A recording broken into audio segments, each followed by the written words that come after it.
Sonnet545 is back on your screen, and today we have another tutorial slash demonstration video.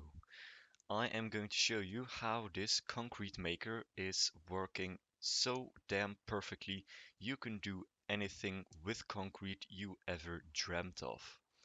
Now, first of all, a quick little demonstration. I am going to stand on this pressure plate right here, and that gets this piston activated.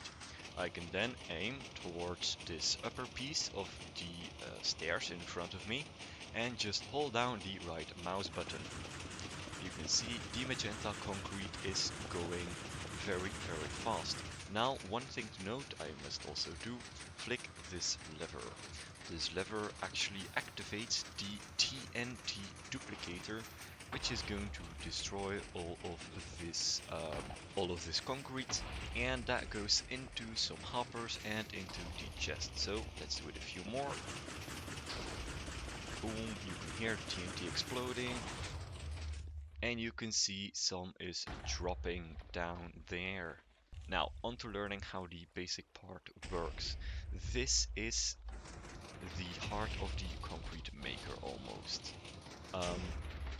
This is the trigger mechanism of the piston going so fast, and also where I store the water to actually convert it into regular concrete. So, as I showed you before, just stand there, hit right click on that stairs, and it's going to make concrete for you until it cannot push any further. Now, this only has a block limit of 12, so that is why I built this. Well, I took some inspiration from some other people, but why I built this zero tick mechanism here to push everything down and then destroy it with this auto TNT duplicator. Now there is some difficult redstone trickery going on here, but what I actually suggest is you build this duplicator as high up as necessary, so the TNT just lands at the right perfect to explode somewhere about here. So that would actually be way easier and way more efficient on resources, because well, as you can see from these holes around here, I blew up this machine several times over. Onto building the start of the machine. We have our 4x4 grid here, and we start off with a piston just about there, facing towards you. To the right of the piston, we place in a stairs. This is the only stairs you'll require. Next to that stairs, just so we don't destroy anything else, we place some blocks, a block behind the piston, and a block just on this very corner. You want a observer facing with the redstone signal into the piston, just like so. Just like so. Then you want a redstone signal coming out the other way, so just like this. And then you want to connect everything up with one redstone line, just like that. Now you can see this piston is doing some weird trickery. Well, that is because it is weird. It's just redstone, that can happen. So what you want to do is actually place underneath this block here a redstone torch.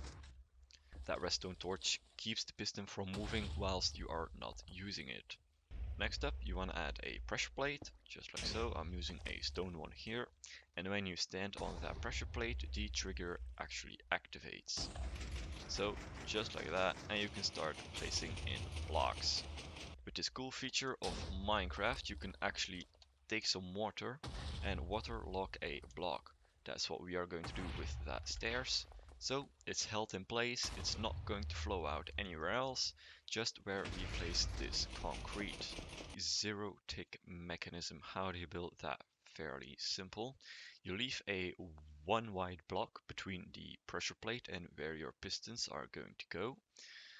You then build a row of at least 4 pistons. I have 5 pistons here because I felt I needed it, because you can see here I still have some of this orange from earlier testings. It got up to the 5th piston, so that's why I added 5. Some designs use only 4. Sometimes I got to work it with 3 even, but just 5 for the security of these systems. Now, what you want to do then. So a piston facing downwards.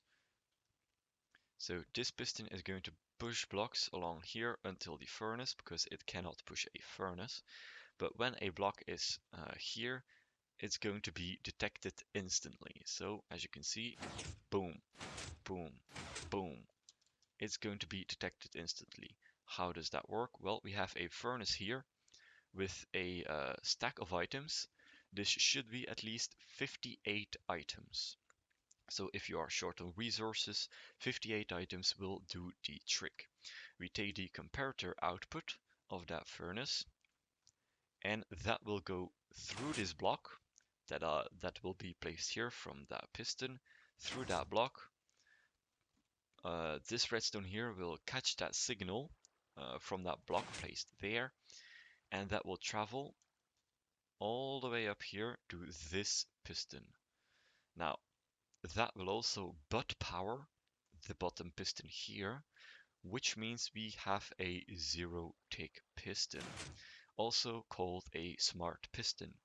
We do that 5 times next to each other. If you want a tutorial on the TNT duplicator, I have already done that. It's on my channel, you can go check it out.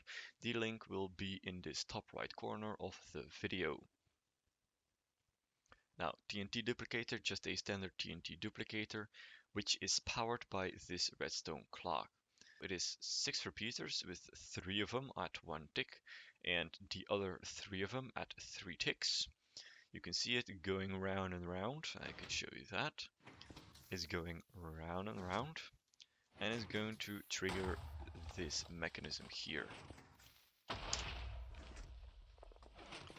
Now, what this also triggers is the holding chamber for TNT, which I suggest not making, because it's pretty complex to get the timings right at the first time, and is going to likely blow up your entire system, which again I've done several times over.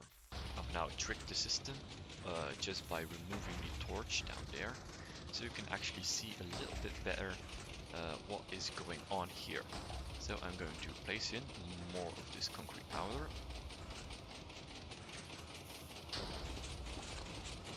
And you can see these pistons just pushing everything downwards.